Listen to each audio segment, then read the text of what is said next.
ঝামেলায় পড়তে না হয়, প্রথম স্ত্রীকে না জানিয়ে দ্বিতীয় স্ত্রীকে এখানে রাখতে পারে, বিষয়টি কিভাবে দেখেন? অনেক বছর ধরে আমার স্বামী নেশা করে সন্তান এবং সামাজিক কারণে তাকে ছেড়ে যেতে পারেনি, এতে কি আমার গুনাহ হচ্ছে? ছোট বাচ্চা যদি নামাজ পড়ার সময় সামনে এসে দাঁড়ায় বা খেলা করে, তাহলে কি তাকে সামনে থেকে সরানোর চেষ্টা করব, নাকি তাকে তার মতো খেলতে দিব? আমার বাবা সিগারেট খায়, ছেলে হিসেবে আমার করণীয় কি? বাবা বিয়ের উদ্দেশ্যে ছেলের সাথে কথা বলার পর ছেলের পক্ষ না করে দিয়েছে, এখন সেই ছেলে কোনো যোগাযোগ রাখে না, এই ছেলের সাথে এই ছেলেকে আল্লাহর কাছে চাওয়া যাবে কিনা, চাইলে কোনো হবে কিনা? উপজেলা নির্বাচনের কার্যক্রম চলছে, অনেক প্রার্থী মসজিদে এসে নির্বাচনী প্রচারণা চালাচ্ছে, এটা কি করা উচিত? আদনান, আপনি লিখেছেন যারা দ্বিতীয় বিয়ে করে সামাজিক ও পারিবারিক চাপে আছে তাদের দুরবস্থা দূর করার জন্য একজন মাসনা কলোনি প্রতিষ্ঠা করেছেন, যাতে দ্বিতীয় বিয়ে করার পর ঝামেলায় পড়তে না হয়, প্রথম স্ত্রীকে না জানিয়ে দ্বিতীয় স্ত্রীকে এখানে রাখতে পারে, বিষয়টি কিভাবে দেখেন?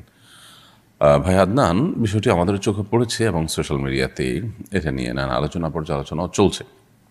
আমরা শুধু এটুকু বলতে চাই যে একাধিক বিয়ের সপক্ষে যে ক্যাম্পেইন চলে থাকে, এই ক্যাম্পেইনটা কোনো কোনো ক্ষেত্রে আমার কাছে এটা আমার ক্ষুদ্র মত সীমালঙ্ঘন মনে হয়েছে। কারণ হলো, শরিয়া কারোর প্রয়োজন হলে তার জন্য একাধিক বিয়ের অনুমোদন রেখেছে, সুযোগ রেখেছে। কারোর প্রয়োজন হলে তিনি একাধিক বিয়ে করতে পারেন, কিন্তু শর্ত দিয়ে দিয়েছে খুব পরিষ্কারভাবে। কোরআনে কারিমে আল্লাহ তাআলা বলে দিয়েছেন যে ইনসাফ করতে পারতে হবে। কারণ ইনসাফ করা নিয়ে যদি সন্দেহ দেখা দেয় যে তিনি ইনসাফ করতে আদৌ পারবেন কিনা, তাহলে সেক্ষেত্রে তার জন্য একাধিক বিয়ে করা জায়েজ নয়। এই যুগে একাধিক বিয়ে করে উভয় পরিবারের প্রতি বা সব পরিবারের প্রতি, সব স্ত্রীদের প্রতি ইনসাফ বজায় রাখছেন এরকম মানুষ আমি খুব কমই দেখি। আমার কাছে শত শত মানুষ যারা আসেন, তাদের উল্লেখযোগ্য অংশ বা বেশিরভাগকে আমি দেখেছি যে তারা একাধিক বিয়ের পর উভয় স্ত্রীর প্রতি আসলে সমতা বজায় রাখতে পারছেন না। তো যারা সমতা বজায় রাখতে পারছেন না, তাদের জন্য একাধিক বিয়ে করা জায়েজই নেই। আর সমতা বজায় রাখতে পারবেন সেই দৃঢ়তা থাকলে, সেই দৃঢ় বিশ্বাস থাকলে ইনশাআল্লাহ বিধানা তার জন্য এটি জায়েজ হবে। তবে এইটাকে ক্যাম্পেইন করে এটার পক্ষে আপনার কি জানি বলে, এটাকে নানা রকমের আলোচনা তুলে এটার পক্ষে আন্দোলন গড়ে তোলার মতো আসলে বিষয় নয়। এটা একটি জায়েজ বিষয়। একাধিক বিয়েকে ওলামা ইকরাম সুন্নাহ বলেছেন এমনও নয়, কিন্তু সুন্নাহর নির্দিষ্ট ডেফিনিশন আছে। সুন্নাহ, নবী করিম সাল্লাল্লাহু আলাইহি ওয়াসাল্লাম কোনো কাজ করেছেন সেটাকেই, বা সাহাবা ইকরাম কোনো কাজ করেছেন সেটাকেই সবসময় সর্বাবস্থায় সুন্নাহ বা মুস্তাহাব বলে দেওয়া যায় না। তো কোনো ওলামা ইকরাম, কোনো ইমামগণই কিন্তু একাধিক বিয়েকে সুন্নাহ বলেছেন বলে আমার জানা নেই। সো একটি জায়েজ কাজকে যদি সমাজের মানুষ না জায়েজ মনে করেন, তাহলে সেক্ষেত্রে তাদের ধারণা ভাঙানো যেতে পারে, বলা যেতে পারে। কিন্তু এটার জন্য একাধিক বিয়ের যে ইমপ্লিমেন্ট, সেটার জন্য যে প্রচেষ্টা, সেই প্রচেষ্টাটা যদি আন্দোলনের রূপ নেয় এবং এটা নিয়ে যদি রীতিমতো বিশাল বড় বড় ক্যাম্পেইনের রূপ নেয়, তাহলে সেটা নানা দিক থেকে ক্ষতিকর। এর মধ্যে সবচেয়ে বড় ক্ষতি যেটা আমার নিজের অভিজ্ঞতা দ্বারা আমি বলতে পারি, প্রতিনিয়ত আমার কাছে এরকম মানুষজন আসেন যারা একাধিক বিয়ে করেছেন, এরপর একটা পর্যায়ে এসে দেখা যায় যে আর টলারেট করতে পারছেন না, নতুন বিয়ে করে সামলাতে পারেন নাই। এখন শেষ পর্যন্ত প্রথম পরিবারের চাপে বা সমাজের চাপে বা যে কারণেই হোক, তিনি দ্বিতীয় স্ত্রীকে তালাক দিয়ে দিয়েছেন। এবার এই বেচারি তিনি যাবেন কোথায়? অনেকে আছেন অসহায় মেয়েদেরকে আশ্রয় দেওয়ার জন্য বিয়ে করছেন। অসহায় মেয়েদেরকে আশ্রয় দেওয়ার জন্য নিজে বিয়ে না করে তাদের জন্য উপযুক্ত পাত্র দেখার ব্যবস্থা আমরা কেন দিই না? হ্যাঁ, নিজে বিয়ে করাটা নিষেধ না, কিন্তু নিজে বিয়ে করাটাকেই যদি আমরা মনে করি যে একমাত্র অবলম্বন, তাহলে সেটা তো ভুল হবে। এর বাইরে তো আরও বেটার অবলম্বন আছে। আপনার দ্বিতীয় স্ত্রী হওয়ার চাইতে আরেকজনের প্রথম স্ত্রী হওয়াটা কি তার জন্য ভালো নয়? তাহলে আপনি তার আরও ভালো উপকার করতে পারতেন। তো সেটা না করে আপনি যে পথে যাচ্ছেন সে পথে গিয়ে আপনি ইনসাফ করতে পারছেন কিনা? ইনসাফ করতে পারলে তো এটা জায়েজ, ব্যাপার কোনো দ্বিমত নেই কারোর। কিন্তু এই জায়েজ কাজ করতে গিয়ে যদি কেউ ইনসাফ করতে না পারেন, তাহলে তো না জায়েজ হবে। এই ক্যাম্পেইনের সাথে, এই ক্যাম্পেইনে আপনার উদ্বুদ্ধ হয়ে যারা বিয়ে করেছেন, এরকম বহু মানুষকে আমি দেখেছি যে তারা আসলে ইনসাফ করতে পারছেন না, অথবা একটা পর্যায়ে কোনো একটা স্ত্রীকে তিনি ছেড়ে দিতে হচ্ছে। তাহলে এই যে জুলুমের দুয়ারগুলো উন্মোচন হচ্ছে, এই যে পারিবারিক কলহ তৈরি হচ্ছে, এগুলোর দায় কিন্তু আমরা এড়াতে পারি না। তো এই জন্য প্রত্যেকটা জিনিসে পরিমিতিবোধ থাকা উচিত, কোনো কিছুই সীমা লঙ্ঘন করা উচিত নয়। আল্লাহ তাআলা আমাদেরকে বোঝার তৌফিক দান করুন। রাজমুল রাইয়ান, আপনি লিখেছেন আমার বাবা সিগারেট খায়, ছেলে হিসাবে আমার করণীয় কি? বাবা ধূমপান করলে তাকে আপনি বোঝাবেন ছেলে হিসাবে, সরাসরি বোঝানো সম্ভব হলে সেটি করবেন। সেটা না হলে আপনার মা অন্যান্য ব্যক্তিদেরকে দিয়ে বোঝাবেন। এলাকার ইমাম সাহেব আলম আমাদের মাধ্যমে তার সাথে তাকে দাওয়াতি কাজ করাবেন। নানাবিধ উদ্যোগ আপনার থাকবে, দোয়া করবেন আল্লাহ তাআলার কাছে। এরপরও তিনি যদি পরিবর্তন না হন, আল্লাহর কাছে আপনার কোনো দায় নেই এবং আপনি এটার জন্য তার সাথে কোনো দুর্ব্যবহারও করতে যাবেন না। এরপর আমাদের ইউটিউব চ্যানেলে আয়াতটি আপনি লিখেছেন, বিয়ের উদ্দেশ্যে ছেলের সাথে কথা বলার পর ছেলের পক্ষ না করে দিয়েছে, এখন সেই ছেলে কোনো যোগাযোগ রাখে না, এই ছেলের সাথে এই ছেলেকে আল্লাহর কাছে চাওয়া যাবে কিনা, চাইলে কোনো হবে কিনা? যেহেতু বিয়ের আলোচনা হওয়ার পর একটা পর্যায়ে সেটি না হয়ে গেছে, সিদ্ধান্ত বিয়ে হবে না, এই মর্মে হয়ে দুপক্ষ আলাদা আলাদা যার যার মতো করে ভাবছেন, এ পর্যায়েও এই বিয়ে হতে পারে, সম্ভাবনা আছে, আল্লাহ তাআলার কাছে আপনি চাইতে পারেন। কিন্তু এই নির্দিষ্ট ছেলেকে চাওয়াটা আসলে এটা কোনো অর্থবহ কোনো চাওয়া নয়, উত্তম চাওয়া নয়। উত্তম চাওয়া হলো, আল্লাহ আপনি যেখানে আমার জন্য মঙ্গল হয় সেখানে বিয়ের ব্যবস্থা করে দিন, তার সাথে বিয়ের ব্যবস্থা করে দিন।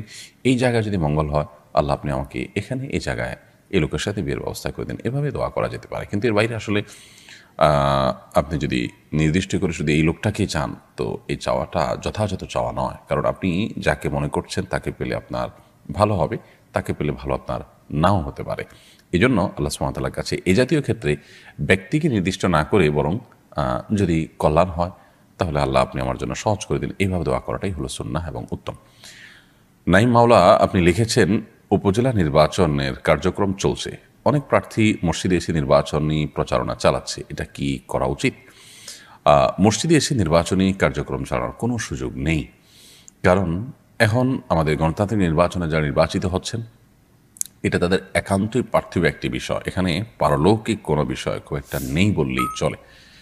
তো এরকম পরিস্থিতিতে তারা মসজিদে এসে যদি নির্বাচনী প্রচারণা চালান, তাহলে সেক্ষেত্রে সেটি সন্দেহাতীতভাবে দুনিয়াবি কাজ, একান্ত দুনিয়াবি স্বার্থ হাসিলের জন্য মসজিদে আসা এবং মসজিদে ঘোষণা দেওয়া, এই বিষয়টিতে আপনার পড়বে।